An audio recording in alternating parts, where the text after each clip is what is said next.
C'est à l'Éperon, en Saint-Géléo, que Josiane Even, potière de son état, exerce ce métier depuis une quinzaine d'années. Une terre d'argile d'une grande finesse, appelée faïence blanche, lui sert de matière première pour faire naître de ses mains de précieux objets d'art d'une grande diversité. De la tortue miniature au luminaire et autres pots, elle partage avec nous les gestes subtils et l'imagination qu'exige cette profession. J'ai commencé la poterie, la commercialisation de la poterie avec des animaux siffleurs en 84. C'était peut-être des animaux moins sophistiqués, mais il y avait toute une gamme, les escargots, toujours Destiné aux enfants? C'était à l'origine destiné aux enfants. Parce que j'avais beaucoup de mal à commercialiser ce que je fabriquais. Et je faisais des expositions à l'époque et j'avais du mal, j'étais très mal à l'aise. Et en trouvant ces petits objets siffleurs, j'avais le public des enfants et c'était bien agréable. Ça me donnait du courage et ça a été le pied dans la commercialisation. Parce que fabriquer c'est bien, mais vendre aussi c'est bien. Et je crois que c'est ce qui est peut-être le plus difficile pour l'artisan aussi, c'est de commercialiser. Il faut être sûr de soi, on a toujours, des fois on n'est pas trop sûr, surtout quand on commence, on n'est pas sûr de soi et on dévalorise un petit peu ces objets, ce qu'on fabrique. Alors ça c'est de la terre que j'ai préparée, que j'ai passée dans cette machine, c'est une boudineuse.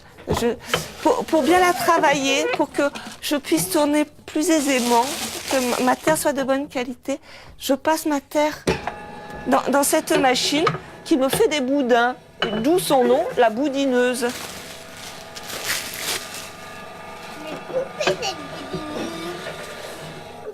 Oui. Et donc, ça m'évite ce travail, ce travail physique que font aussi encore quelques potiers traditionnels. Hein. Là, je prends ma terre et je fais seulement que des boules. Je n'ai plus de travail de malaxage. Avant, c'était un gros travail. C'est aussi une histoire de temps. Bon, non, c'est pas pour cette quantité de terre. Quand c'est des gros pots, oui, il faut donner. Mais quand là, c'est une petite boule, c'est surtout le geste, la façon dont vous placez les mains qui font que ça se fait facilement. Hein, c'est pas dans la force qu'on l'a, c'est plutôt dans le geste. Ça demande un peu de temps à avoir. Donc le premier temps, c'est bien travailler la terre, la monter, voilà, faire une jolie quille et la descendre. Et si je veux faire des choses petites, à ce moment-là, je ne travaillerai que sur le sommet de ma motte de terre. Si on veut que ça soit haut, à ce moment-là, on rétrécira, on fera une forme. De toute façon, souvent, on part d'une forme cylindrique. On monte. Et là, après, soit on resserre, hein, soit on écarte, suivant ce qu'on veut faire. C'est toujours la même technique, quel que soit... Non, il y a plus... les potiers ont chacun son geste un peu. Il y a très peu de gestes officiels. Moi, j'ai pas eu de maître en tournage, hein. J'ai appris moi-même.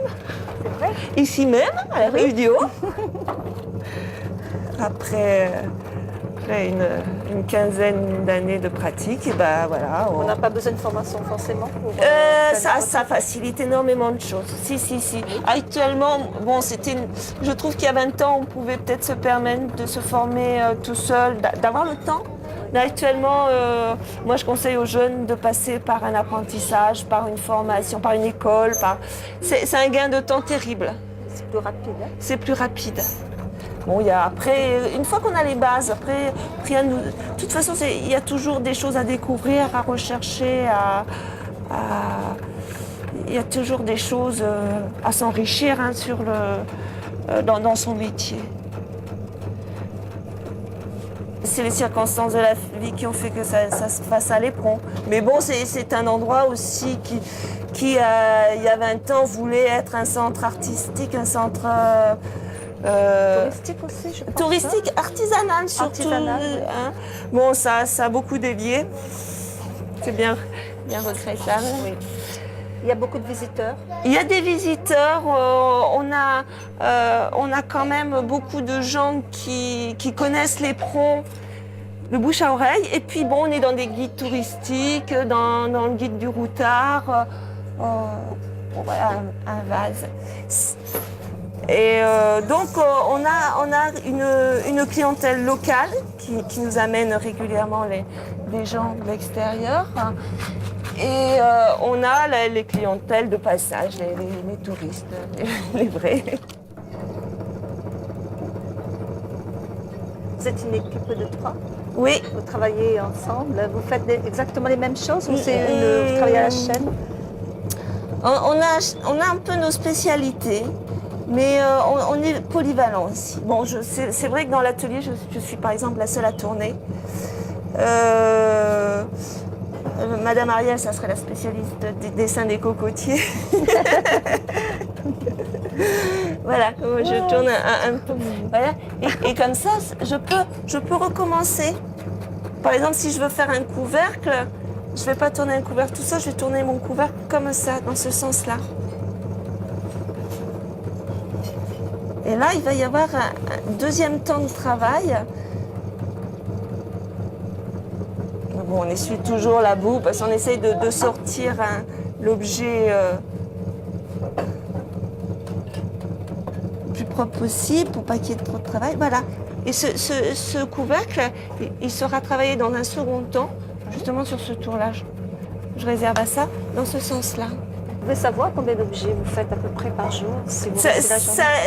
Si je tourne, je peux tourner une cinquantaine, une centaine de pièces.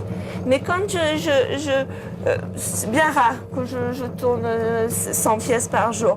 Mais j'ai une journée de travail, j'ai une semaine de décoration derrière. Hein? Pour une journée de tournage, j'ai facilement 8 jours de travail derrière. Hein? Avec les filles, hein, oui. Je ne conçois pas du tout les autres potiers comme de la concurrence. La concurrence, elle n'est pas là. La concurrence, elle est dans les objets importés. Le problème, c'est les soi-disant artisans qui produisent ça et qui importent ça. Alors ça, c'est terrible pour nous, on peut pas concurrencer. Donc ce sont des objets qui ont été empilés les uns sur les autres pour faire cuire. La première cuisson, on met beaucoup de choses dans le four. On superpose. Bon, comme c'est des objets qui sont fragiles, hein, mais on peut les superposer quand même, mettre les petits objets dans les objets un peu plus grands. Et donc ça, c'est la première cuisson. L'objet est cuit, c'est-à-dire qu'il sonne. Hein, il doit bien résonner. Et à ce moment-là, on va faire un petit dépoussiérage et on va mettre les couleurs. On a choisi cette terre blanche pour pouvoir justement travailler les couleurs, avoir toute une gamme de couleurs. On a fait des essais sur des terres rouges et les couleurs ne ressortent pas aussi bien.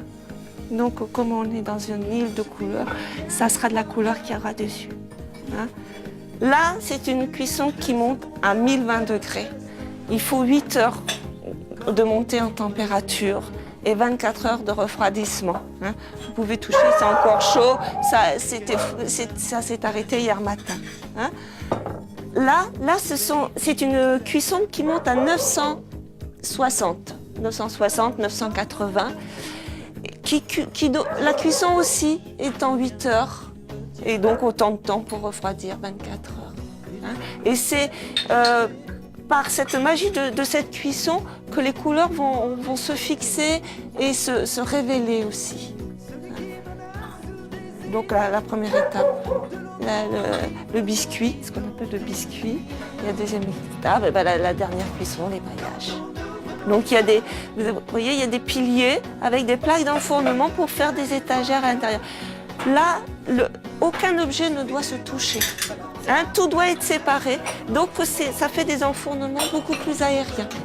Hein, après le dépoussiérage, on fait un débarbouillage, un barbouillage, c'est-à-dire qu'on va passer de la couleur sur les grandes surface d'abord pour faire les fonds.